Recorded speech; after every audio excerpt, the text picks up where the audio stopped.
नमस्कार, आपके साथ मैं हूं आयुष सूर्यवंशी और हमारे साथ आज एक बेहद ख़ास मेहमान जुड़े हुए हैं, मौजूद हैं। उनकी एक तारीफ़ है एग्रीकल्चर मैन ऑफ इंडिया के तौर पर, और भी कई सारी तारीफ़ जो है, इंट्रोडक्शन उनका कई सारा हो सकता है, लेकिन उनके जीवन के अलग अलग पड़ाव के बारे में हम समझने वाले हैं। एक तरफ वो सेना में रहे ब्लैक कैट कमांडो के तौर पर, उसके बाद उन्होंने पूरा जीवन जो है अन्नदाता के लिए समर्पित कर दिया, और अलग अलग तरह की खेती कैसे व्यवसाय से जुड़ सकती है, कैसे युवा खेती से जुड़ सकते हैं, ऐसे तमाम आयामों पर वो काम कर रहे हैं, जिस काम को दुनिया में पहचाना जा रहा है। हमारे साथ इस वक्त डॉक्टर शिवाजी राव डोली सर मौजूद हैं। सर, बहुत स्वागत है पहले तो आपका। Thank you so much. Medals देखकर एक पहचान दिख रही है, आपके गले में रुद्राक्ष की माला, हाथों में रुद्राक्ष देखकर आपकी एक पहचान दिख रही है, तिलक भी लगाकर आप आए हैं। लेकिन ये पूरा सफ़र शुरू कैसे हुआ, कहाँ जन्म हुआ आपका, क्या पढ़ाई आपने की शुरू में? जय हिंद सर। बोलने के लिए बड़ा अच्छा लगेगा, क्योंकि एक गांव का लड़का दिल्ली जैसे सिटी में आके और स्टूडियो में बात करे, एक बड़ा अजीब है।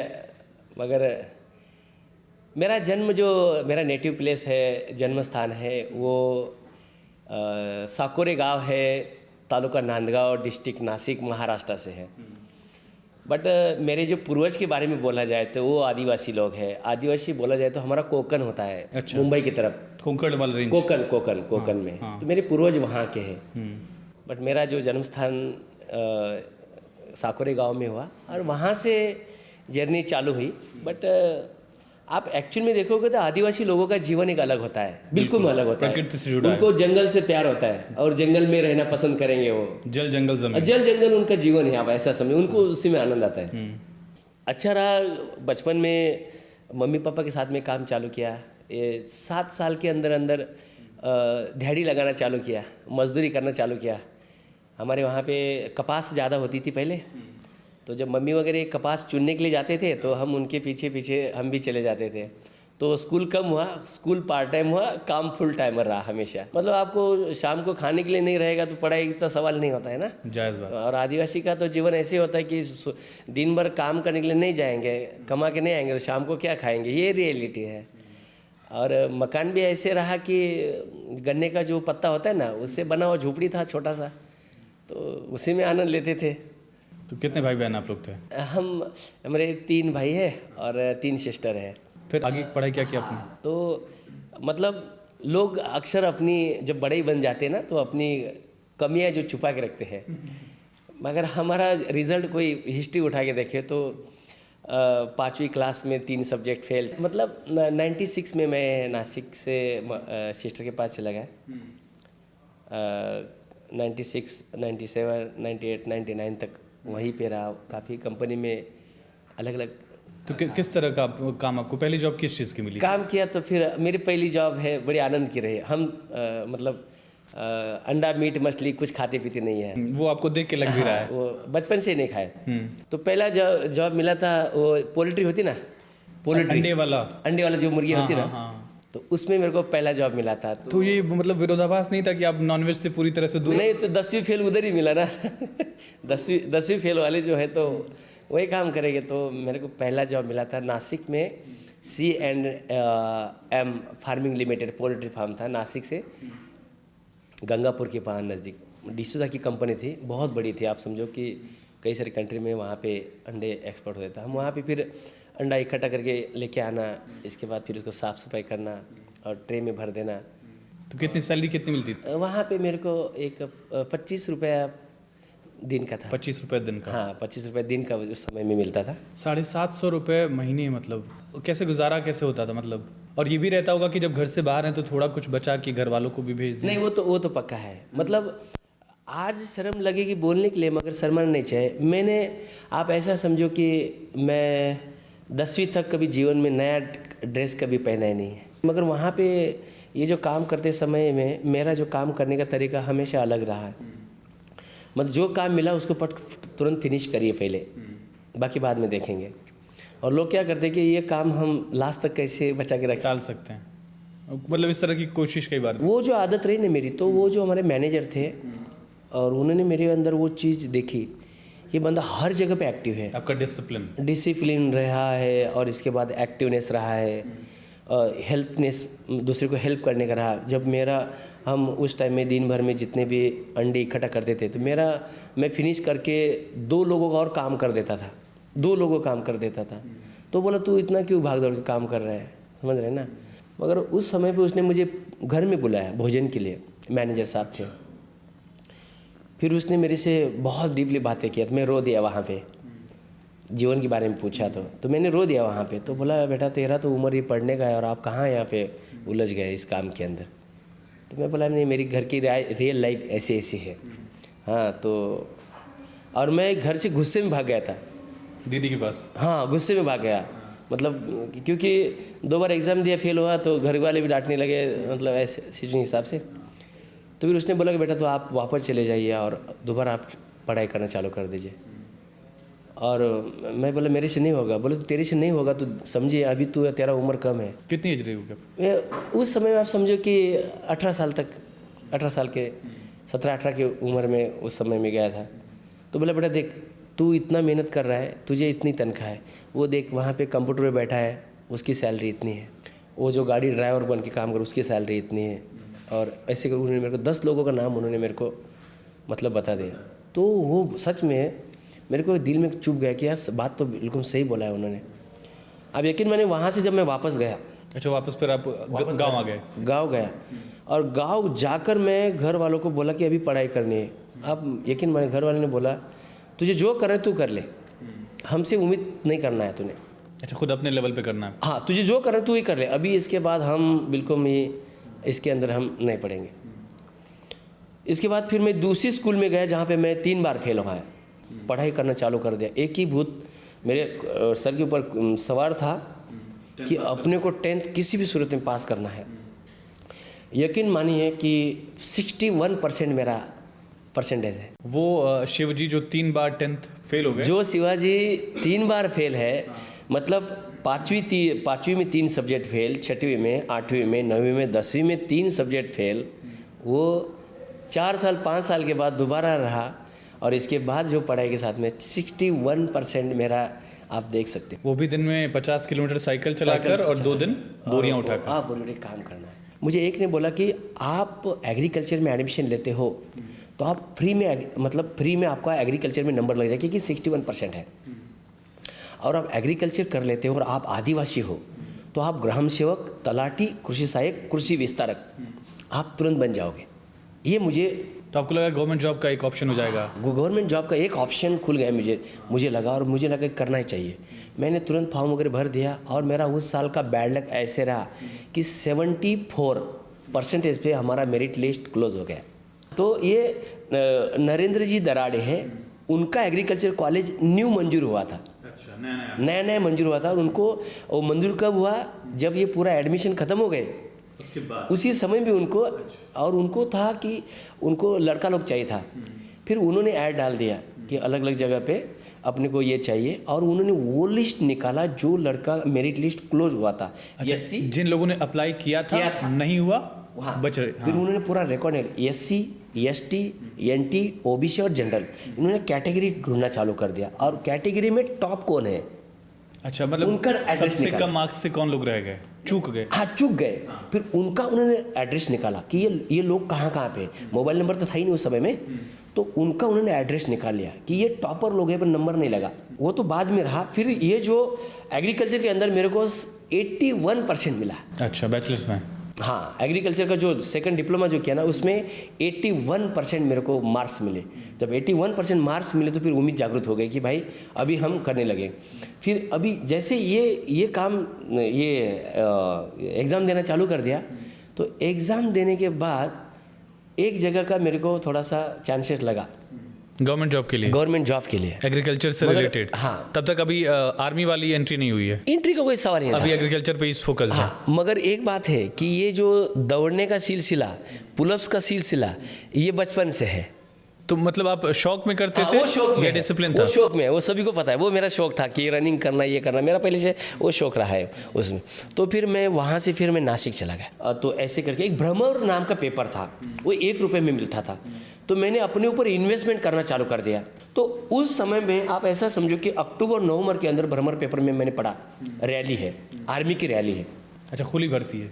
खुली भर्ती है, देवला में कैंप है, खुली भर्ती है करके। मैं बोला अरे बात तो बन गई, अभी हम जाएंगे। तो नवंबर का सर्दी का मौसम था, नवंबर का डेट निकल गया।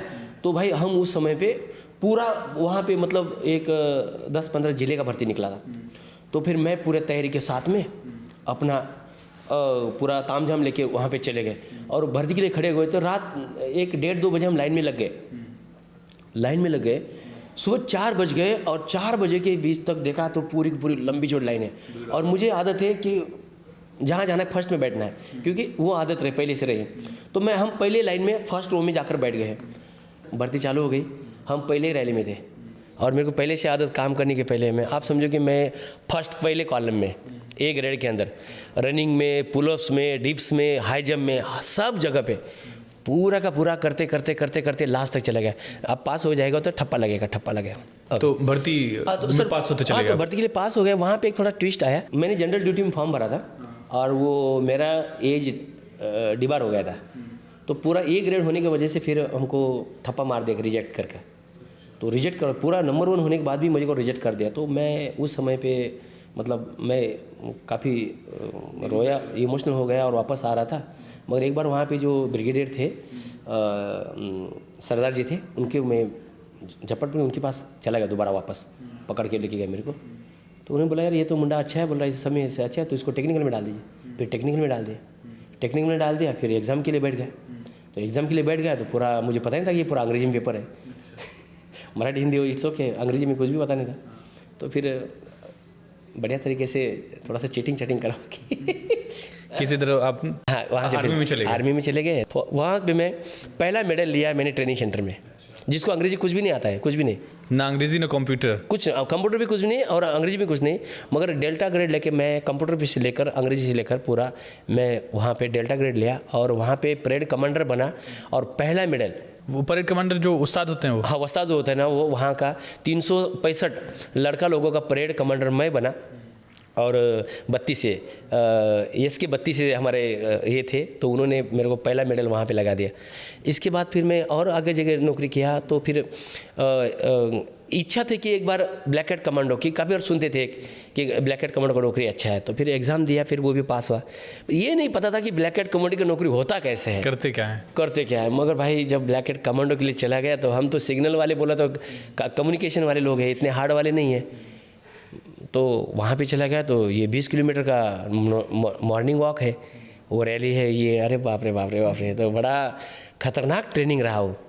मगर फौज ने एक चीज़ सिखाई, एक ईमानदारी, कोई भी टारगेट बिफोर अचीव करना, और जिसके ऊपर ठान लिया तो उसको फिनिश करने के पहले रुकना नहीं है। ठीक है। तो ये फौज ने अपने को अब ये जय जवान वाला हो गया पार्ट, अब जय किसान वाले पे आते हैं। किसानी आपने तो की है पहले से ही, लेकिन इस तरह से जो किसानी की आपने शुरुआत की, कोऑपरेटिव वाला मॉडल जो है, एक मॉडल, एक एग्जाम्पल सेट कर दिया। जय जवान वाली शुरुआत कहाँ से हुई? जय जवान वाली शुरुआत बोला जाए तो अभी मेरे को सिविल लाइफ में जाना है तो मेरे को पहले देखना पड़ेगा तो मैं कहाँ पे जाऊँ, जाना तो कहाँ जाऊँ। तो मैं पहले कम से कम ऐसे समझो को 30-35 हज़ार लोगों के बारे में डेटा कलेक्ट किया। मेरा पूरा गांव का गांव आर्मी वाला है, हमारे गांव ईश्वर गांव है, पूरा गांव ही आर्मी वाला है। बहुत सारे लोगों के साथ में 1.5 साल मैंने पूरा बातचीत किया कि भाई फौजी लोग करते क्या है। 99% यही पता चला है कि सिक्योरिटी गार्ड का नौकरी, कोई ये और कुछ नहीं, फिनिश, और लाइफ पूरा पुअर। तो मैं बोला मेरा हाल वही होगा जो इनका हुआ है। तो ये दिमाग में बार बार खट रहा था। मैं बोला आपने कुछ व्यवसाय करना चाहिए। तो व्यवसाय करें तो किस में करें? तो मैं बोला अभी हमने एग्रीकल्चर लिया तो एग्रीकल्चर के अंदर ही काम करना चाहिए। और आने वाले समय मेरे मैडम भी सुनेंगी ये कहीं ना कहीं से। तो मैं हर बार बोलता था हम फौज के बाद भैंस लेंगे, दूध निकालेंगे, बेचेंगे, बकरी लेंगे, चराएंगे, ये करेंगे। ये हर बार मैं वही बोलता था, पूरे सर्विस में मैं मैडम साथ यही बात किया। ये मैं आपसे सोच भी रहा था सवाल, जब इंट्रोडक्शन आपका मैंने पढ़ा कि क्या क्या सवाल हो सकता है, क्योंकि महाराष्ट्र में सबसे ज़्यादा किसान खुदकुशी करते हैं। जी बिल्कुल, है ना। और आप उसी राज्य से आते हैं, तो कृषि व्यवसाय से जुड़े सहकारिता का जो मॉडल है वो आगे बढ़े, ये कैसे सोचा, क्या आपने क्या प्लान किया उसमें? देखो अभी पहली बात तो सोचा ही नहीं था। तो ये पहले जवान जो काम कर रहे हैं तो गलत हो रहा है, सिक्योरिटी गार्ड के अलावा नहीं, इनके पास इतना सारा तजुर्बा होता है फिर भी कुछ नहीं कर पा रहे। तो ये तो एक जहन में था। दूसरा है किसान। जो किसान इतना सारा अच्छा माल उगा रहे, प्रोसेस कर रहे, फिर भी उसको माल रेट ने दाम नहीं मिल पा रहा है। तो फिर मैंने लेके मैं क्यों नहीं, ये मैं जो पढ़ाई किया है उसको गहराई से हम इसको आगे लेके जाए, मगर लेकर जाने के लिए एक प्लेटफॉर्म होना चाहिए था। इनको इकट्ठा कैसे लिया जाए, तो फिर मैं पथ संस्था के बारे में बातचीत किया। तो पथ संस्था गाँव में काम करती है, फिर नागरिक सहकारी पथ संस्था जिला लेवल में काम करती है, कोऑपरेटिव स्टेट में काम करती है। मगर मैं बोला जवान और किसान को पूरे देश में काम करना है, अपने को एक साथ लाकर काम करना है, तो अपने को क्या चाहिए, तो चाहिए मल्टी स्टेट कोऑपरेटिव चाहिए। तो इसका बहुत गहराई से स्टडी करने के बाद हमने मल्टी स्टेट कोऑपरेटिव को लिया। तो जब मल्टी स्टेट कोऑपरेटिव को लिया तो इसके अंदर फिर जवान भी आए, किसान भी आए, दोनों के एक साथ में। तो पहले मेरे साथ वाले जो स्क्वाडिया लोग थे, जवान लोग, उनको हमने एक साथ में ले लिया, उनसे कुछ चंदा इकट्ठा किया शेयर्स के माध्यम से। शेयर्स और कंट्रीब्यूशन होता है कोऑपरेटिव मॉडल के हिसाब से, फिर उनको ले लिया। फिर कुछ मेरे नज़दीक वाले लोग थे रिश्तेदार, उनसे हमने 1000 रुपये का शेयर्स लेके फिर इसको धीरे धीरे आगे बढ़ाना चालू किया। शुरुआत 19 अप्रैल 2019 से चालू किया। 2019 तो यानी कि इसका 6 साल। हाँ, ये श्री कृष्ण जैसे है, जन्म देने वाला कोई और है, पालने वाला कोई और है। मथुरा से द्वारका चलेगा। हाँ, ये ऐसे ही इसकी हिस्ट्री। तो फिर ये किया, फिर इसके बाद फिर इसको मैं बोला कि इसको फिर फार्मर लोगों के साथ में काम करना चालू कर दिया। तो मैं बोलता था कि भाई हम लोग खेती करेंगे, अनाज उगाएंगे, माल को प्रोसेस करेंगे, फिर अच्छे दाम में बेचेंगे, फिर आपको अच्छा पैसा मिलेगा। तो लोग मेरे को, मैं जब 1000 रुपये मांगता था ना, तो बोला साला तुझे कुछ है ही नहीं पता, तू फौजी इंसान, और मेरे को बोल रहे कि अच्छी खेती करेंगे, बाल चलेंगे, तू मुझे सिखाएगा क्या। कोई मेरे से जुड़ता नहीं था। जुड़ा क्यों नहीं रहा है, मैंने नस पकड़ लिया, क्योंकि हम इनको अभी जो कहानियाँ बता रहे हैं ना, ये सुनने वाले हैं ही नहीं। इनको प्रैक्टिकल दिखाना पड़ेगा। प्रैक्टिकल देखने ज़मीन चाहिए। फिर हमारे स्टेट कॉरपोरेशन है, खेती महामंडल पूना में है, तो उनके पास ज़मीन है, मैंने सुना। फिर पूरा डीपली देखा तो उनके पास 40,000 हेक्टेयर से ज़्यादा ज़मीन है महाराष्ट्र में। अनयूज मतलब यूज़ नहीं हो रही है। यूज़ में नहीं, वो टेंडर निकाल के देते हैं। तो फिर मैंने वो भी पूरा पढ़ा, फिर पढ़ने के बाद फिर टेंडर निकाल, प्रोसेस देखा, फिर ऐसे करके वो ज़मीन ले लिया। फिर मैंने निर्णय ले लिया कि अपने को काम चालू करना पड़ेगा। खेती के अंदर एक ऐसा रोल मॉडल खड़ा करेंगे जो एजुकेशन लिया है उसको धरातल पर लगेंगे। हमने 29 जनवरी 2020 के अंदर हमने वो टेंडर भरा था। 20 में टेंडर भरा, मतलब पास हुआ। फरवरी में हमारा एग्रीमेंट हो गया और मैं मार्च में मैंने काम चालू कर दिया। 528 एकड़ ज़मीन मुझे मिला। 500 हेक्टेयर 528 एकड़ 31 गुंठा, ये पूरा ज़मीन ले लिया। फिर मैंने उसको धीरे धीरे डेवलपमेंट करना चालू कर दिया। 4-5-6 दिन हो गए थे काम अच्छा, और इस संस्था का मेरा भाग्य खुल गया कि कोरोना लग गया। फिर मैंने वहाँ से नासिक से शिफ्ट हो गया, मालेगांव में आए, और वहाँ पे फिर खेती चालू कर दिया। तो पूरे आदिवासी लोगों को मैंने इकट्ठा किया, और आदिवासी लोगों को इकट्ठा लेके मैंने तुरंत काम करना चालू कर दिया। तो फिर खेती करते समय फिर मुझे लगा कि खेती एग्रीकल्चर में सिखाया जाता है कि खेती ऐसी खेती करो कि जो खेती हुई हो, दुयम व्यवसाय भी हो, नकदी भी हो और लॉन्ग लाइफ का भी हो, जो पढ़ाई किया था।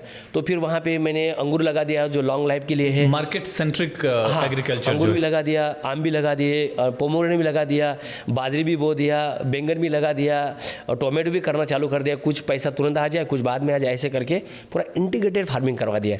फिर ये करते समय में फिर मैंने बोला कि मुझे लगा कि ये काम करने के लिए अपने को मतलब गोबर वगैरह चाहिए। तो उसी समय पे हमें स्वामी प्रेम जी महाराज जी मिल गए। तो उन्होंने वो पूजा के लिए आए थे। तो मैं धार्मिक है, तो वहाँ पे पहले भोले बाबा का मंदिर मैंने बना दिया। तो मंदिर बना दिया, तो उनकी प्राण प्रतिष्ठा के लिए स्वामी प्रेम जी महाराज जी को हमने उस समय पे बुलाया था। तो वो बोला कि शिवाजी आप इतना कर रहे तो एक 11 गाय रख लो। तो बोला कोई बात नहीं, हम गाय रखेंगे। तो भी गाय रख दिया। तो ऑर्गेनिक खेती तो ऐसे ही करनी है, मगर उस टाइम इतना ऑर्गेनिक है इतना अपने को फीलिंग नहीं था, अपने को तो खाली खेती करना था। मगर फिर ऑर्गेनिक का ये पूरा मोदी साहब का और ये पूरा का पूरा सुनते रहे ऑर्गेनिक। उसी समय ऑर्गेनिक इंडिया का जिक्र हो रहा है, काम भी हो रहा है। वो उसी समय बड़ी तो ये मन में नहीं हुआ कि जो फर्टिलाइजर है और एक तरफ मैन्योर है ऑर्गेनिक के लिए, यानी कि जो प्राकृतिक खाद है एक तरफ केमिकल है, तो उपज में कोई कमी हो ऐसा डर तो नहीं हुआ? नहीं, डर तो रहा ना, डर तो रहा, उसमें कोई वैसे कोई भी नहीं है। मगर क्या ये पढ़ाई आपको कहीं ना काम आती है, ये एग्रीकल्चर वो पढ़ाई काम आती है। तो फिर उसमें अंदर क्या किया कि ये जो हम खेती करने लगे ना, उसमें भी हम ये फर्टिलाइज़र 15-15, 20-20 यूरिया डालते थे। मगर उसका भी एक तरीका है, जब ग्रोइंग की स्टेज हो तो आप उसके अंदर ये डालिए, मगर जब फल लगने की बारी आ जाए तो उसको आप थोड़ा कम करिए और ऑर्गेनिक खाद डालिए। तो जब डालोगे तो वो आपको क्या होगा, रेसिड्यू फ्री में लेके जाएगा, क्योंकि मात्रा बढ़ेगी ऑर्गेनिक की उसमें, तो वो भी पढ़ाई में है। तो उस समय ग्रो करने के लिए हम इसका इस्तेमाल करते थे और बाकी टाइम में तक करते ये कर देते थे, मैनुअल करते थे। इसके अंदर अभी कुछ लोग इसके अंदर दवाई छिड़कते थे। हम गोमूत्र होता है ना, गोमूत्र होता है, तो उसको छिड़कना चालू करते। फिर उसके अंदर हमने कुछ अच्छा, इंसेक्टिसाइड पेस्टिसाइड हाँ, वाला उसकी जगह हमने ये बनाना चालू कर दिया। फिर ये ऐसे करते करते फिर उसको अंदर खेती को धीरे धीरे करके, और उसी अंदर भी ये ऑर्गेनिक का भी फैड आया, ऑर्गेनिक का।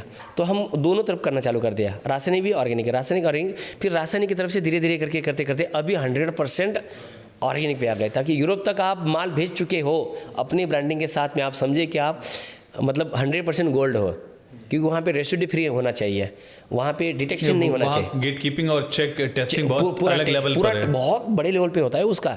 तो हमने पूरा का पूरा टेस्ट करवा के फिर रेसिड्यू फ्री के लेवल तक ला के फिर अभी वो पूरा करना चालू कर दिया। तो जब ये आपने करके दिखाया तो बाकी किसान कैसे जुड़े? एग्जाम्पल उनको मिल इसी गया? के साथ मैंने जब खेती करना चालू कर दिया ना, मेरे साथ में जुड़ने लगे।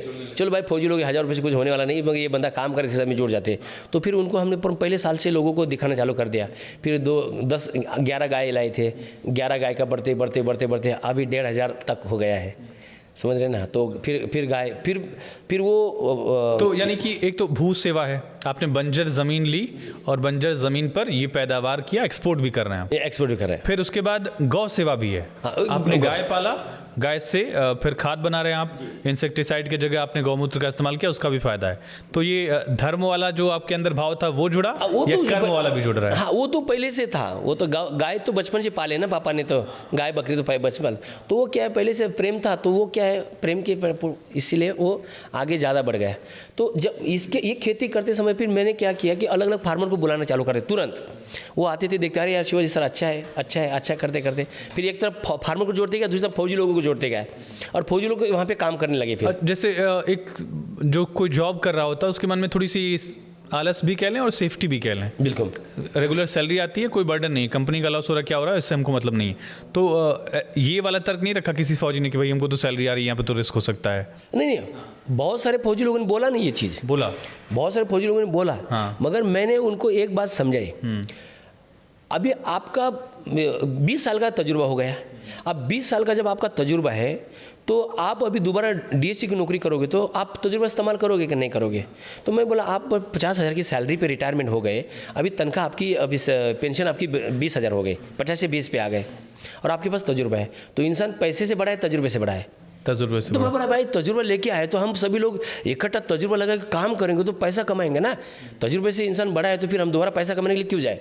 हम अभी तजुर्बा हम अपनी तरफ से काम करेंगे। तो बहुत सारे फौजी को मैंने बातें बोली ना, तो समझ में आने लगा इनको, यार बंदा मतलब जनूनी है ये बंदा। वो उस्ताद वाला जो आपका रोल था वो यहाँ भी काम आ रहा है। तो यहाँ पे भी ये रोल काम आ गया है। तो इनको बहुत सारे, कम से कम मैं 50-60 फौजी को बोला तो 2-4 लोग फौजी जुड़ गए।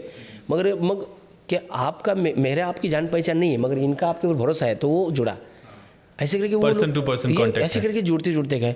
फिर हमने एक बड़े लेवल पे काम करना जब चालू कर दिया, फौजी को लाना वो दिखाए, फिर हमने कर्नाटक में भी काम चालू कर दिया। तो 2 राज्य के अंदर एक साथ काम चालू कर दिया। महाराष्ट्र प्लस कर्नाटक था मेरे पास में। अच्छा, जवान है, किसान है, महिलाओं की आधी आबादी है, वो कैसे जुड़ी आपसे? हाँ, अभी देखो, अभी बात आई महिला की। देखो, तो ये महिला को जो जोड़ने का जो सिलसिला मैंने चालू किया ना, पहले तो महिलाओं लोगों के लिए खेती के लिए मैंने जोड़ा, जो लोकल की महिला है, फिर उनको पूरी फैसिलिटी दी। सबसे बड़ी बात उस खेती की है, वो खेती करते पहले दिन ही मैंने खेती के अंदर 6 महीने के अंदर मेरे को पथरी है बोलते ना, वो किडनी स्टोन, 6 महीने के अंदर मेरे को किडनी स्टोन हो गया। तो किडनी स्टोन होने की वजह से, क्योंकि कुएं के पानी ऐसे उठा के पानी पीते थे और वो भी गंदा पूरा पानी, तो किडनी स्टोन हो गया। किडनी स्टोन होने की वजह से मेरे को पहली सीख मिली कि भाई मेरे को किडनी स्टोन हो गया, तो इतने सारे माता बहनें काम कर रहे हैं तो इनको भी तो किडनी स्टोन हो सकती है। तो मैंने पहले ही एक्वा फिल्टर लगा दिया, 2-3 एक्वा फिल्टर लगा दिए। तो इनको मैंने एक्वा का पानी पिलाना चालू कर दिया। एक्वा का पानी पिलाना चालू कर दिया, एक समस्या और खड़ी हो गई। तो बहुत सारी महिला मेरे साथ काम करने लगी, तो इनको वॉशरूम के लिए जाने के लिए बड़ा प्रॉब्लम हो रहा था, क्योंकि वो कोई भी महिला, कोई वहाँ पे जंगल झाड़ी कोई नहीं, वो महिला जा रही है वॉशरूम के लिए आधा घंटा, कई हेक्टेयर चल के, हाँ, आधा घंटे के बाद आ रही वापस, क्योंकि उसमें सर मैंने कोई नहीं, वो नाले में जा रहे। तो मैं बोला यार ये तो पहली बात तो मेरा लॉस है कि टाइम वाला भी, महिला का टाइम चला जाए, सेफ्टी के लिए भी। हाँ, और उनकी सेफ्टी, 2 एक साथ प्रश्न खड़े हो गए। एक तो टाइम मेरा जा रहा है और वो खुले में जा रहे हैं। तो मैंने तुरंत बोल दिया नहीं भाई अपने को वॉशरूम बनाना है। तो वॉशरूम में से ऐसा कि आपको 70 वॉशरूम बना दे पूरे, हर 5 एकड़ में वॉशरूम, हर 5 सभी जगह वॉशरूम लगा दिया। फिर बात आई पानी की, तो जब पानी की बात आ गई तो एक लड़का कहाँ भी पानी पिलाए, फिर वो पानी के लिए चले जाए, वो उसमें समय बर्बाद हो रहा है। तो फिर मैंने हर जगह पे टैंक पूरा टैंक बना दिया और 2 मोटरसाइकिल लेके नया लिया और उसके ऊपर कैंपर लगा के जहाँ पे काम करे उधर ही पानी दे दिया। तो पानी नज़दीक हो गया, वॉशरूम नज़दीक हो गया, तो समय मैंने बचा लिया। और इसकी वजह से फिर उसके साथ में लेडीज़ लोग हैं, तो छोटा बच्चों शिशु लेके आते थे, छोटा बच्चा लेके आते थे, फिर वो धूप में दूध पिला रहे, फिर उनके लिए मैंने छोटा ये शेड बना दिया ताकि उस वहाँ पे वो बच्चों को दूध पिलाए और झूला उधर ही साड़ी का झूला बनाए, उसी के अंदर बच्चों को झुलाते रहे, तो वो भी काम करवा दिया। तो आप ऐसा समझो कि वो जितने भी लोग मेरे काम कर रहे हैं, आप ऐसे समझिए कि वो पूरा परिवार मेरा जैसे काम कर रहा है। इनको सुबह को हम 11 बजे चाय पिलाते, शाम को 4 बजे चाय पिलाते हैं, एक्वा का पानी खिला देते हैं, शौचालय की पूरी सुविधा है। मुझे कल पता चला कि मेरे कितने लोग मेरे की प्यार करते हैं, क्योंकि मेरा जो परसों जो मेरा एक्सीडेंट हुआ, अभी बात कर रहे थे, एक्सीडेंट जो मेरा हुआ और सब न्यूज़ फैल गई, लोगों को पता चले, तो आप समझो को कितने सारे लोग फ़ोन के ऊपर मतलब रोते रोते मेरे से बात कर रहे हैं, मतलब तो ठीक था ना, मतलब ऐसा समझो, मतलब यकीन माने कि मेरे को इतने कम समय के अंदर इतने फ़ोन आए, लोगों ने रो दिया, बोला शिवाजी कुछ भी हो जाए, हम आपकी उम्र हमारी उम्र आपको लगे मगर आप कुछ तो नहीं हुआ ना। इतने लोगों ने मेरे को फ़ोन करके पूछा, क्योंकि तब मुझे एहसास हुआ कि लोग अपने को कितने प्यार कर रहे हैं। और मुझे उस समय में एक समय में रियलाइज़ हुआ कि शायद मैं जिंदा नहीं रहने से कितना परिवार उद्ध्वस्त हो जाना था। मैं भगवान को एक ही बोला, भगवान आज आपने मेरे को ज़िंदा रखा ना, इन परिवार के लिए आपने ज़िंदा रखा है, नहीं तो आप समझो आधा फीट भी मेरी गाड़ी फिसल जाने से, मेरी मम्मी, मेरे पापा, मेरे ससुर जी, मेरी 2 बेटी, मेरी वाइफ, आप ऐसा समझो कि हम एक पल भर के अंदर फिनिश होने वाले थे। मगर बोलते हैं ना, मारने वाले से बचाने वाला बड़ा होता है। और गाड़ी पूरी टेढ़ी हो गई, पूरी मतलब पलटी मारने से हमारा खाई की तरफ पूरा लाइफ फिनिश हो जाना था। हम एक पल के सोचा कि भगवान आपने आज बचाया ना एक बड़ा काम करने के लिए, और मेरे जितने भी स्वप्न हैं, मैं आज हर मेरे मीटिंग में बोलता हूँ कि भगवान मेरे को 5 साल जीवन चाहिए। आप 5 साल मेरा जीवन सही सलामत रखते हो। ये जो किसान भाई लोग आज आत्महत्या कर 70 साल से आज आत्महत्या कर रहे हैं, इस देश का पोशिंदा है वो, मगर फिर भी आज वो आत्महत्या करके मर रहा है। और मेरा जवान जो मर मिटने के लिए सीमा पे है, वो वापस आने के बाद उसकी कोई इज्जत नहीं है किसान भाई की, जवान भाई की। और मैं चाहता हूँ ये 5 साल में मैं इतना मेहनत करूँ कि मेरा एक ही लक्ष्य है कि कोई भी किसान भाई ने आत्महत्या नहीं करना चाहिए। और आज जो जवान है रिटायर होने के बाद, जी अभी मैं वो भी चालू करने रहा हूँ, मगर यहाँ पे एक थोड़ी बात बोलना चाहूँगा। जो आज जवान भाई जब रिटायर होकर आ रहा है, 12 बोतल ख़त्म करने के पीछे लगा हुआ है, बेटी बड़ी हो गई है, शादी नहीं कर पा रहा है, पैसा नहीं है और टेंशन आ रहा है, 12 बोतल फिनिश कर रहा है, गन लगा के वो जवान भी आज भी आत्महत्या करने लगे। कई सारे जवान के बारे में मैंने सुना है। बड़ी दुविधा स्थिति है। मेरा विज़न है किसान भाई ने आने वाले 5 साल के अंदर एक भी किसान भाई आत्महत्या नहीं करेगा, ये मेरा लक्ष्य है। किसान भाई जो उगाएगा उसका दाम खुद लगाएगा। मेरा माल का दाम ये है, लेना है तो ले लो, नहीं तो हम नहीं बेचेंगे। हाँ, वो अन्नदाता खुद तैयार करेगा मेरे माल का दाम क्या, क्यों, उसको पता है मेरा कितना खर्चा हुआ है, मैंने कितनी मेहनत की है, उसको पता है। दाम लगाने वाले को कुछ पता नहीं है, और ऐसा दाम लगा जो जितना खर्चा उतना भी नहीं दे पा रहा है। कई बार तो ऐसा होता है कि बोरी के दाम किसान दे रहा है और किनारे माइनस में, माइनस छोड़िए, किनारे पे आलू फेंक देंगे, चावल फेंक देगा और टोमेटो फेंक देगा, प्याज फेंक देगा। और जवान इतना मेहनत कर रहा था, मैंने निर्णय ले लिया है, भगवान करे कि कम से कम 5 साल इतना उम्र दे दे मुझे कि नहीं, जिस तरह से आप काम कर रहे हैं आपकी उम्र बहुत 5 साल में मैं इतना मेहनत करूंगा ना कि मेरा किसान भाई अपना माल का दाम खुद लगाएगा, और जवान भाई है ना हर जगह पे जवान भाई खड़ा रहेगा और अपना आप माल बेचेगा। आज भी यूरोप तक 4 साल के अंदर ये पहला संस्था है अपने ब्रांडिंग के साथ में, कोऑपरेटिव में ये पहला संस्था है मल्टी स्टेट कोऑपरेटिव का, जिसने यूरोप में अपना माल बेच के यूरो इस देश में अपने अकाउंट में लाया। ये पहला है। और तो सर यूरोप हमसे क्या क्या खा रहा है इस समय? देखो अभी देखो मेरे जैसे बहुत सारे लोग हैं, मगर हमने जो शुरुआत की है अभी मैं चाहता हूँ कि जैसे अंगूर जाना चालू हो गया, अभी पोमोग्रेनेट आएंगे वो जाएंगे। मैं ये चाहता हूँ कि मेरा नहीं, इस देश के अंदर का जो भी किसान माल उगाएगा हम यूरोप में भी भेजेंगे, गल्फ कंट्री में भेजेंगे, एशिया में भेजेंगे, और इस देश के जवानों को हम अच्छा अनाज खिलाएंगे। तो इसीलिए आज मैंने ये जो एक लक्ष्य निर्धारित किया है, वेंकटेश्वरा शेतकीय माल प्रक्रिया उद्योग प्रशिक्षण कॉरिडोर, और ये देश का पहला कॉरिडोर मैं हमारे देश के यशस्वी पंत प्रधान जी को बोलने जा रहा हूँ अभी का मेरे को एक कॉरिडोर फार्मर के नाम पे खुलवा दिया जाए, जिस कॉरिडोर के अंदर 100 फैक्ट्री रहे। उस फैक्ट्री के अंदर, हाँ अभी आपने एक सवाल पूछा था अग्निवीर का, अभी पूछिए क्या पूछना चाहते हो। मैं ये पूछना चाह रहा हूँ कि जैसे आपने सर्विस के बाद वाले जवानों के लिए किया, एक नया कॉन्सेप्ट है अग्निवीर, उसमें भी तो ये दिक्कत आएगी कि जब अग्निवीर की सर्विस पूरी होगी, कई राज्यों में उनके लिए रिजर्वेशन रखा गया अपने फोर्सेज में, लेकिन सबको उसमें शामिल कर लिया जाएगा, संभव नहीं है। अपने संस्था के अंदर दोनों को हमने किस तरह से उनको हम काम पे लगाएंगे, मैंने वो पूरा का पूरा रोल मॉडल बनाया है, उसको मैंने पूरा दिखाया, वो इतने खुश हुए, शिवाजी सर हम इसके ऊपर काम करेंगे। तो जो Agniveer army, navy, air force, paramilitary और अग्निवीर, इनके लिए हमने जो खेती के अंदर जो 528 एकड़ के अंदर जो रोल मॉडल खड़ा किया है, वहाँ पे गाय के गोबर से पंचगव्य अगरबत्ती बनाया, गाय के गोबर से हमने इको फ्रेंडली नेचुरल पेंट बनाया, गाय से हमने बायो सीएनजी बनाया, गाय से हमने वर्मी कंपोस्ट बनाया, गाय के गोबर गोमूत्र से हमने माइक्रोन्यूट्रन बनाया, अलग अलग तरह से व्यवसाय चालू कर दे वहाँ पे। मेरा लक्ष्य क्या है कि ये जो लड़का लोग मेरे पास जो अभी भर्ती के लिए आएंगे, पहली बात इनसे हम 1 रुपया भी नहीं लेंगे। अभी आपको प्रशिक्षण लेना है तो 70,000 से 2.5 लाख रुपए पे करना पड़ता है ट्रेनिंग का, जो किसी भी इंस्टीट्यूट में या कहीं प्राइवेट में है। हमने सोच लिया है चाहे अमीर हो या गरीब हो, जो कैपेबल है उसको हम 1 रुपया भी नहीं लेंगे उनसे, और वो अभी 1 जून से हम स्टार्टअप करने जा रहे हैं। पूरा काम चल, उसका लक्ष्य क्या है, अग्निवीर का लक्ष्य क्या है या बाकी का भी लक्ष्य क्या है, मैं तो खास अग्निवीर का, जो लड़का 6 महीने का ट्रेनिंग मेरे से लेगा, उसको सुबह 5:30 से लेकर 12:30 बजे तक उनको हम फौज का पूरा ट्रेनिंग देंगे विद एजुकेशन। 1:30 बजे से 12:30 से लेकर 2 बजे तक भोजन करेगा, रेस्ट करेगा। 2 बजे से लेकर शाम को 5:30 बजे तक हम उन लड़का लोगों को व्यवसाय सिखाएंगे। जाओ तू अगरबत्ती करना सीख ले, पेंट बनाना सीख ले, तू खेती करना सीख ले, तू अनाज करना, ये तू पूरा सीख लेना। हम 6 महीना उनको पूरा ये ट्रेनिंग देंगे। क्या है, इंटरप्रेन्योर, बिजनेसमैन बनने का इसके अंदर जो जज्बा है, फौज का भी है और उद्योजक का भी है। तू नई नौकरी लगी तुझे, तेरा एज बार हो गया, तो तू सीधा मेरे पास आ जाना, हम आपको जो सर्टिफिकेट दे रहे हैं। स्केल इंडिया डेवलपमेंट के अंतर्गत विदाउट मॉर्गेज 40 लाख रुपए तक का लोन मिलता है। हम आपको सपोर्ट करेंगे। आप जो 6 महीने में सीखा है वो व्यवसाय आप तू यहाँ से चालू कर ले, लोन लेके चालू कर ले, तेरे साथ तू माल बना ले, तेरा माल हम बेचेंगे।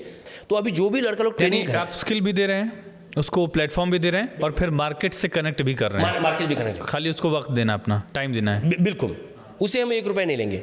बस इसको मतलब मार्केटिंग कैसे करना है, व्यापार कैसे करना है, अच्छे क्वालिटी का माल कैसे निकालना है, अच्छे क्वालिटी का माल कैसे प्रोसेस करना है, पूरा का पूरा अभी अपने पास पूरा सेटअप लग चुका है।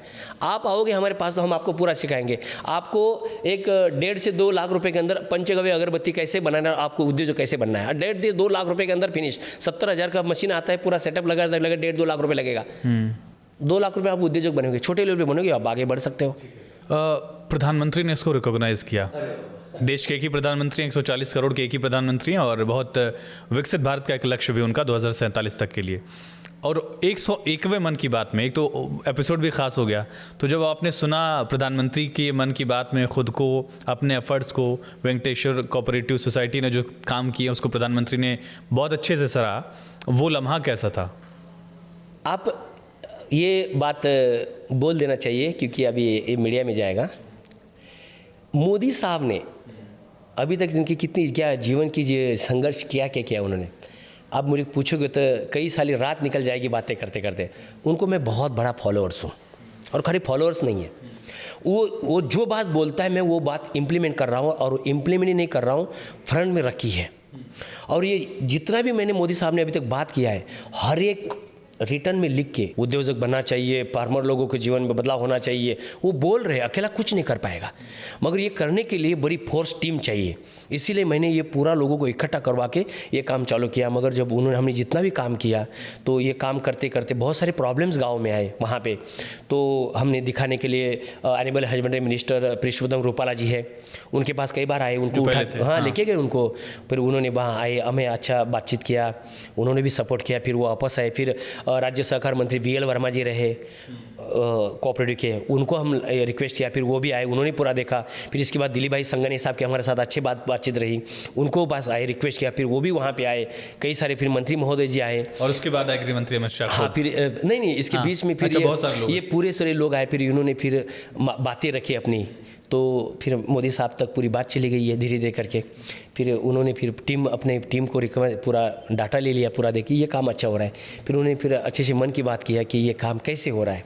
तब मुझे लगा कि हम जो काम कर रहे हैं अपने को कोई ना कोई देख रहा है, तो काम करते जाना चाहिए। कोई ना कोई अपने को देख रहा है, कोई देख रहा है इसलिए करना नहीं चाहिए, अपने आप काम करते रहना चाहिए, काम करो जो गीता में लिखा गया अपना काम करते रहना चाहिए।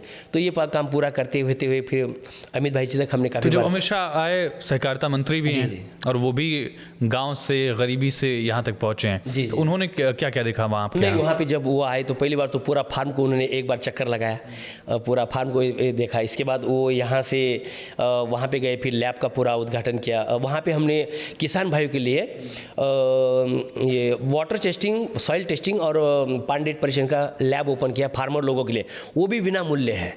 अच्छा, किसी को अपना सॉइल टेस्टिंग कराना? हाँ, वहाँ पे आके टेस्ट करता है, क्योंकि किसान भाई जो है ना वो ज़मीन के अंदर 15-15, 20-20 यूरिया भी ये डालते जा रहा है, मगर उसको ये नहीं पता कि मेरी ज़मीन में कितना क्या कम है क्या ज़्यादा है, खाली बोरी डालते जा रहा है, तो इसकी वजह से भी उसका बहुत सारा लॉस है।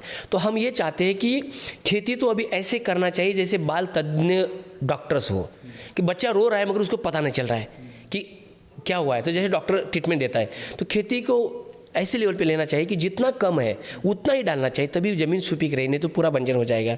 तो इसके लिए हम फार्मर के अंदर अवेयरनेस ला रहे हैं, तो वो फ्री ऑफ कॉस्ट में करना चालू कर दिया। तो जब अमित भाई जी आए तो उन्होंने फिर वहाँ पे इनॉग्रेशन किया, काफ़ी सवाल पूछे, उनको बहुत अच्छा लगा, तो वो बोले कि हम आपको ज़रूर सपोर्ट करेंगे आने वाले समय में। फिर हम कर्नाटक के फार्मर 18,000 मेंबर तब जुड़े थे, तो उनको जो काजू का प्रॉब्लम था, काजू का दाम नहीं मिल पा रहा था, तो सभी का कंट्रीब्यूशन इकट्ठा करके शेयर्स के माध्यम से 24 टन पर डे काजू प्रोसेसिंग प्लांट खड़ा कर दिया विदिन 7 मंथ किया, और उनको अच्छा दाम देके 125 रुपये kg तक दाम देके हमने प्लांट चालू किया। तो उसका अमित भाई जी ने डिजिटल अनावरण किया। तो अभी कितने, कर्नाटक महाराष्ट्र से आप कितने स्टेट्स में पहुंच गए? अभी कर्नाटक और महाराष्ट्र था, अभी आंध्रा, तमिलनाडु, तेलंगाना, केरला, गोवा, गुजरात, मध्य प्रदेश, यूपी, ऐसे करके अभी कम से कम 12 स्टेट हो गए। हाँ, 12 स्टेट अभी, और काम चालू हो गया हर एक स्टेट में। शिवा जी, एक बहुत बड़ी दिक्कत होती है, लगभग 58% हमारी जो आबादी है वो कृषि से जुड़ी हुई है जी। लेकिन कोई बच्चा अगर स्कूल जा रहा होगा, उससे पूछेंगे कि क्या बनना है, तो मुझे लगता है कि शायद 100 बच्चे में एक बच्चा भी ये नहीं कहेगा कि मुझे किसान बनना है। जी। किसान बने, कृषि फायदे का सौदा हो, इसके लिए आप लगातार काम कर रहे हैं। मोटिवेशन उन युवाओं के लिए भी क्या हो, उन बच्चों के लिए भी क्या हो, ताकि जो हमारी जड़ें हैं वो भी आगे फले फूलें। आपने सवाल पूछने से पहले मैं आपको बोलना चाहूँगा, जो सवाल पूछा आपने, मैं इस देश का सबसे भाग्यशाली कोऑपरेटिव का चेयरमैन हूँ कि जो बच्चों आज इस रूट में नहीं आ रहे, अभी तक कम से कम 1.5 लाख बच्चे और 15 से 20 कॉलेज वहाँ पे आके देख के चले गए। और जितने भी बच्चे आए उन बच्चों को मैंने लास्ट में पूछा कि बेटा आप क्या बनना चाहते हो? शिवाय सर आपकी जैसे हम खेती करना चाहते हैं, क्योंकि उन बच्चों ने पूरा देखा, पेंट बनना है, हम दिखा रहे पेंट में पैसा है, अगरबत्ती में पैसा है, इधर इस गोबर में पैसा है, इसमें पैसा, उसमें पैसा है। और उनको मैं जब मैं रहा तो उनको बोला कि देखो नौकरी काम करोगे तो नौकरी में उतना ही पैसा मिलेगा जितना आप काम करोगे, और आप ज़्यादा भी काम करो तो उतना ही पैसा मिलेगा। बोला सच में? बोला हाँ, ये देखिए पेंट का हमें भरे। ये जो बच्चों के अंदर ये जो पता चल रहा है ना, तो अभी बहुत सारे कॉलेज के लड़का लोग वहाँ पे देखने के लिए आ रहे हैं। आंखों के सामने उनको जब आप पैसा दिखाओगे तो मेरे हिसाब से आप यकीन मानिए 55 और 60 के बीच में शायद कोई नौकरी के लिए जाएगा। जो मैं मॉडल अभी जो बात करो, मेरे जैसे बहुत सारे लोग करेंगे। आप यकीन मानिए पकड़ कर ज़बरदस्ती नौकरी करना पड़ेगा, लगाना पड़ेगा, फिर भी लड़का लोग नौकरी नहीं करेगा। जिस दिन इस नवयुवाओं को पता चला कि धंधे में पैसा है, उस दिन नौकरी फिनिश। आप यकीन मानिए, आज नौकरी बोल रहे हैं ना, मैं नहीं देख पा रहा हूँ। मैं 2060 का समय रहेगा, गवर्नमेंट को नौकरी के लिए कोई पॉलिसी लगाना पड़ेगी, तब लड़का लोग नौकरी ले जाएंगे, आप यकीन मानिए। बस आज क्या है, नौकरी नहीं है ना, धंधा नहीं ना, और ऑप्शन उतना नहीं है, व्यापक ऑप्शन नहीं, मेरा ऑप्शन खुलने जा रहा अभी। मैंने इतना बड़ा, इतने सभी स्टेट में काम करना क्यों चालू किया? आप मेरे को सवाल करते हो, मगर आपने नहीं सवाल किया। नहीं, मैं करने वाला था कि आप सेंट्रिक थे महाराष्ट्र, फिर कर्नाटक एक्सपेंड किया, बाकी राज्यों में उसका फाउंडेशन क्या था, लोग कैसे जुड़े? देखो अभी मैं बताता हूँ। हाँ मैं इस देश मल्टी स्टेट मैंने क्यों लिया, मैं हर एक स्टेट में काम करना चाह रहा हूँ। आज क्या हुआ, नासिक डिस्ट्रिक्ट का ऑनियन उधर ही बेच रहे, इसलिए दाम नहीं मिल पा रहा है, इसीलिए सरकार गिरा रहे, रास्ते पे ऑनियन भेज, टोमेटो फेंक रहे। मगर आंध्र में जाओ, तमिलनाडु में जाओ, जो प्याज हम फेंक देते हैं वो प्याज उनको नसीब में नहीं है आज उस स्टेट में, यकीन मानिए। इंटरकनेक्टिविटी नहीं है। हाँ, मेरा समझ है, अपना लक्ष्य है इस स्टेट का माल उस स्टेट में बेचे, वहाँ का माल, सप्लाई दोनों मेंटेन रहे। हाँ देखो, डिमांड और प्रोडक्शन, जिस दिन आपको समझ में आए कि डिमांड और प्रोडक्शन का गेम है ये, जिस स्टेट का डिमांड बढ़ गया उस स्टेट में प्रोडक्शन नहीं है, वो जहाँ का प्रोडक्शन वहाँ का उठाओ उस स्टेट में पहुँचाओ। तो डिमांड प्रोडक्शन, इधर का डिमांड बढ़ा, यहाँ पे प्रोडक्शन है, तो आप इंटरचेंज करो, इंटरचेंज करो, इंटरचेंज करो। आप ऐसे करोगे नहीं, इस देश का माल बाहर बेचने की जरूरत है ही नहीं। तो यानी कि कहीं न बाढ़ भी नहीं आएगी और कहीं सूखा भी नहीं होगा, बराबर रहेगा, होगा ही नहीं, आप यकीन मानिए। हाँ। मगर बात क्या हुई, गवर्नमेंट फेल क्यों हो रहा है? गवर्नमेंट, आज मैं खुला में आप बोल रहा हूँ, गवर्नमेंट फेल क्यों हो रहा है? गवर्नमेंट के पास एक्चुअल में डेटा आ ही नहीं रहा है। अभी क्या होता है, ये 7/12 है ना नोंदनी वाला सिस्टम, गवर्नमेंट ने चालू कर दिया। गवर्नमेंट क्या सोचता है, हम बहुत तेज हो गए, हम नोंदनी चालू कर दिया। मेरे गांव के अंदर मेरा तलाटी क्या बोलता है, हाँ डोले साहब 7/12 के ऊपर मैं क्या क्या लगाओ, ओके हम प्याज लगा दिया, गेहूँ लगा दिया, मिर्ची लगा दिया, उधर है ही नहीं, और इधर लगा दिया, फिर थोड़ा बारिश ज़्यादा हुआ, बोलेगा अभी सब्सिडी नहीं लो, जाओ और पैसा निकालो, ग्राउंड में कुछ है ही नहीं। तो गवर्नमेंट को कोई मुआवजा नहीं होगा फिर उसका, नहीं हाँ। पैसे भी निकाल के खा गए। अच्छा, फ्रॉड हो रहा है, फ्रॉड हो रहा है। जब तक अभी मेरा क्या है, मेरे जितने भी फार्मर है, वो फार्मर खेती में आपने ऑनियन बोया है तो कितना बोया है, मेरी टीम जाकर चेक कर लेती है और वो रजिस्टर कर दे। मैंने सॉफ्टवेयर बना दिया, इस देश का सॉफ्टवेयर बना दिया। अभी एक बटन क्लिक कर दे, कितना लाख मेट्रिक टन अभी इस महाराष्ट्र के अंदर बनने वाला है, एक्चुअल में फ्रॉड नहीं, कितना हल्दी आने वाला है, हर एक प्रोडक्ट का इतना जेन्युइन सटीक काम करना चाहूँगा। और ये सटीक रिपोर्ट गवर्नमेंट के पास चला जाता है तो गवर्नमेंट क्या करेगा, गवर्नमेंट को पता चला महाराष्ट्र के अंदर इतना लाख मेट्रिक टन आने वाला है, तमिलनाडु में नहीं, केरला में नहीं, आंध्रा में नहीं है, तो गवर्नमेंट क्या करेगा, उस गवर्नमेंट के साथ टाइप करेगा ना, वहाँ पे ज़्यादा माल हुआ वो और कहीं भेजेगी वहाँ। तो गवर्नमेंट ने तो ये करना चाहिए कि किस स्टेट में डिमांड बढ़ रही है, किस स्टेट में सप्लाई हो रही है, तो वो गवर्नमेंट ने करना चाहिए। मगर पता नहीं मेरे को, गवर्नमेंट में इतने बड़े बड़े लोग होते हुए भी मुझे नहीं समझ में अभी भी आया कि ये क्यों नहीं हो रहा है। मगर चलो उनको काम अपना करने दीजिए। हम वेंकटेश्वरा के माध्यम से ये डिमांड और प्रोडक्शन को दोनों को मद्देनजर रखते हुए हमने अपना काम चालू कर दिया है। आपने कई प्रोसेसिंग वाला भी बताया, जैसे पेंट बनाने का काम है, अगरबत्ती बनाने का काम है, और क्या फूड प्रोसेसिंग में भी आप जा रहे हैं? देखो मैं बोला ना, वेंकटेश्वरा शेतकीय माल प्रक्रिया उद्योग प्रशिक्षण कॉरिडोर, ये 2000 करोड़ का प्रोजेक्ट है। अभी आप बोलोगे तो मैं आपको पूरा का पूरा आपको दिखाऊंगा ये प्रोजेक्ट चलेगा कैसे, इसका रीज़न क्या हुआ। उस जगह पे मैंने जो प्रोजेक्ट अभी जो बनाया है, ग्राउंड में अभी काम चालू करूँगा, ओके, उसका क्या महत्व है। उस प्रोजेक्ट के अंदर जब ये मैं खड़ा करूँगा, ये 2000 करोड़ का प्रोजेक्ट है, पूरे देश से मैं युवाओं के लिए मैं आह्वान करूँगा, आप यहाँ पे आइए, आप फ्री ऑफ कॉस्ट में सीखिए, और इस 100 फैक्ट्री के अंदर उसमें वो फैक्ट्री सिलेक्ट करो कि जो फैक्ट्री आपके गांव में लगना चाहिए, और वो सीख के आप यहाँ से सर्टिफिकेट लेके बैंक के पास जाओ और स्केल इंडिया से लोन ले लो, और हम आपको आपके गांव में फैक्ट्री डाल देंगे, आप वहाँ पे माल प्रोसेस करो, आपका माल हम वेंकटेश्वरा के माध्यम से यूरोप तक एक्सपोर्ट करेंगे। तो इससे क्या होगा, ये वेंकटेश्वरा उद्योजक बनाने का अभी फैक्ट्री बनने स्टार्ट हो गया है। चलिए शिवाजी, आखिरी मैं चाहूँगा कि कोई संदेश युवाओं के लिए, किसानों के लिए, जवानों के लिए, बहुत संक्षेप। मैं शॉर्टकट में बात करूँगा। मैं इस देश के पूरे युवा और युवती के लिए एक बात बोलना चाहूँगा, आपका एजुकेशन ये आपको चालने के लिए, बोलने के लिए, संवरने के लिए। एजुकेशन पैसा कमाने के लिए नहीं है। एजुकेशन ये आपके लिए पैसा कमाने के लिए, आपको करियर लेने के लिए आपको तजुर्बा बहुत ज़रूरी है।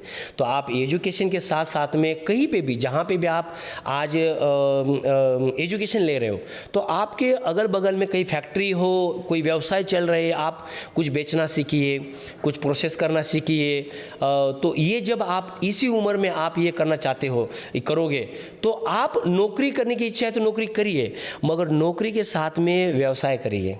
तभी आप जीवन के अंदर आप एक जो आपका स्वप्न है वो स्वप्न पूरा कर पाओगे। बाय द वे आप बोलोगे मैं अच्छा पढ़ाई करूंगा और अच्छा बड़ा बनूंगा, जीवन में कभी बड़ा नहीं बन सकता, क्योंकि इस देश के अंदर हर एक A category, B category, C category की सीमा और सैलरी निर्धारित है। और जैसे जैसे इंसान जैसे जैसे सैलरी बढ़ेगी आपके स्वप्न बढ़ेंगे। सैलरी स्वप्न, सैलरी स्वप्न, सैलरी स्वप्न, ऐसे करते करते आपको उम्र निकल जाएगी मगर आप सक्सेसफुल कभी नहीं हो पाओगे। तो आपको सक्सेसफुल बनना है, खुला जीवन जीना है, अच्छा पैसा कमाना है और आपके स्वप्न पूरे करने हैं, तो आपको एक ही जरिया है, वो है व्यापार। क्योंकि व्यापार माइंड से होता है, स्किल से होता है। नौकरी एक सीमित है, नौकरी एक कमांड से होती है। आप इतना ही काम करना है और रुक जाना है, ज़्यादा काम करोगे तो सस्पेंड हो जाओगे, समझ रहे हैं ना। तो इसीलिए आपको जीवन में आपको, और Venkateshwara cooperative power and agro processing limited ये संस्था मल्टी स्टेट कोऑपरेटिव है और इस संस्था का लक्ष्य है जवान अपना ईमानदारी के साथ में, मान सम्मान के साथ में पूरा जीवन जिए, किसान कभी भी आत्महत्या ना करे और अपना एक जो माल उगा रहे उसका दाम खुद लगाए। और नवयुवा जो है वो नवयुवा हर बार इस देश के अंदर एंटरप्रेन्योर बने, बिजनेसमैन बने, व्यवसायिक बने, उद्योजक बने। क्योंकि लेने के लिए तो भिखारी है, देने के लिए तो वो दाता है। तो हम इस देश के अंदर देने वाले में पैदा हुए हैं, क्योंकि इस देश के अंदर शूरवीर पैदा हुए हैं। तो आप देने वाले के लाइन में खड़े हो जाए, लेने वाले के लाइन में, क्योंकि लेने वाला हमेशा नज़रें झुकाता है, देने वाला हमेशा आंखों में आंखें डाल के देता है। तो आपको किस लाइन में बैठाना है वो आप सोचिए, मगर देने वाला हमेशा भगवान होता है। तो आपको इस देश के अंदर बड़ा बनना है तो देने वाले के लाइन में खड़े हो जाइए, देने वाला बनिए, लेने वाले मत बनिए। चलिए, बहुत शुक्रिया शिवाजी, आप हमारे साथ जुड़े, बातचीत की। रणभूमि से लेकर कृषि भूमि तक, जवानों से लेकर किसानों तक, आधी आबादी के साथ से लेकर एक्सपोर्ट तक, व्यवसाय से युवाओं को कैसे जोड़ा जाए, अग्निवीर रिटायरमेंट के बाद कैसे जुड़ें, रिटायरमेंट के बाद जवान कैसे जुड़ें, और कैसे देश विकसित भारत बने, अन्नदाता को आत्महत्या से कैसे बचाया जाए। एक एक सवाल का जो जवाब है बहुत ही बेबाकी से, साफगोई से शिवाजी ने हमें दिया है। और उससे भी ज़्यादा बड़ा मोटिवेशन लगातार उनका जो संघर्ष भरा जीवन रहा है, एक गरीब घर से इतने बड़ी पोस्ट तक पहुंचना और इतना सहज होना। उनके जीवन में जितने भी किरदार हैं सबका नाम उनको याद है। आप इसी से उनकी सहजता को भी समझ सकते हैं, सीख सकते हैं। जुड़े रहिए भारत 24 के साथ।